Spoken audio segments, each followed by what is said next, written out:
સુરત શહેરમાં આમ આદમી પાર્ટી દ્વારા આજે પ્રેસ કોન્ફરન્સ યોજીને ભારત સરકાર દ્વારા લોકોની ઈચ્છા વિરુદ્ધ પેટ્રોલમાં ઇથેનોલ મિશ્રાત કરાઈ છે.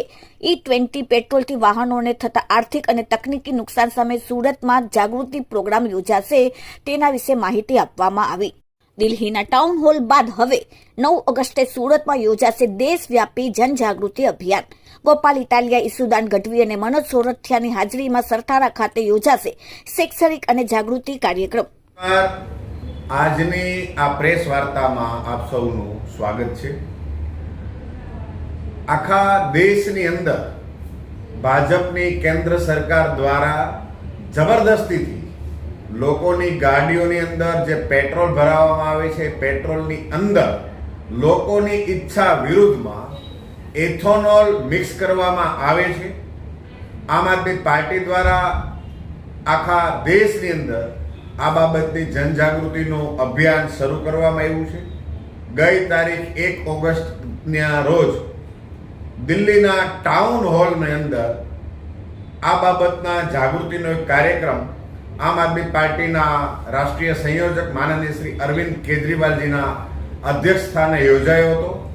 આવો જ એક કાર્યક્રમ આપણા ગુજરાતમાં, આપણા સુરત શહેરમાં આવતી તારીખ 9 ઓગસ્ટ અને સવારે 10 કલાકે આમ આદમી પાર્ટીના પ્રદેશ અધ્યક્ષ માનનીય શ્રી ઈસુદાનભાઈ ગઢવી, આમ આદમી પાર્ટીના રાષ્ટ્રીય જોઈન્ટ સેક્રેટરી શ્રી ગોપાલભાઈ ઇટાલિયા અને આમ આદમી પાર્ટીના ગુજરાત સંગઠન મહામંત્રી શ્રી મનોજભાઈ સોરઠિયાની અધ્યક્ષતાની અંદર ગોઠવવામાં આવેલો છે.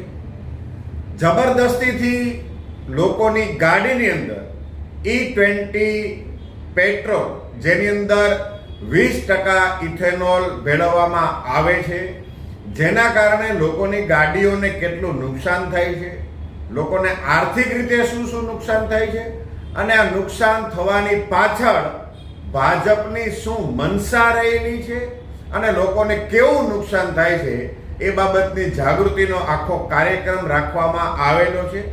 આમ આદમી પાર્ટી સુરત શહેરની ટીમ સુરત શહેરના દરેક નાગરિકોને, જાગૃત લોકોને આ કાર્યક્રમમાં પધારવા ભાવભર્યું આમંત્રણ પાઠવે છે. આવતી તારીખ 9 ઓગસ્ટ રવિવારે સવારે 10 કલાકે Sarthana community hall, ABC circle પાસે સરથાણા જકાત નાકા ખાતે આ કાર્યક્રમ રાખવામાં આવેલો છે.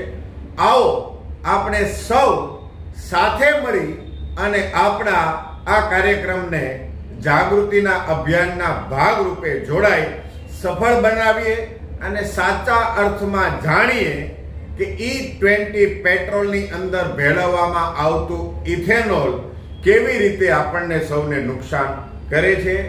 એજ્યુકેશનલ આ કાર્યક્રમ છે, લોક જાગૃતિનો કાર્યક્રમ છે, રાજનીતિથી પરે થઈ અને આ આખો કાર્યક્રમ છે, જેથી સુરત શહેરના તમામ નાગરિકોને આ કાર્યક્રમમાં પધારવા આમ આદમી પાર્ટી તરફથી ભાવભર્યું આમંત્રણ છે. આપ સૌની ચેનલના માધ્યમથી, ન્યૂઝપેપરના માધ્યમથી આપ સૌ લોકોને અમે આમંત્રણ પાઠવીએ છીએ. ધન્યવાદ. જય હિન્દ, જય જય ગરવી ગુજરાત.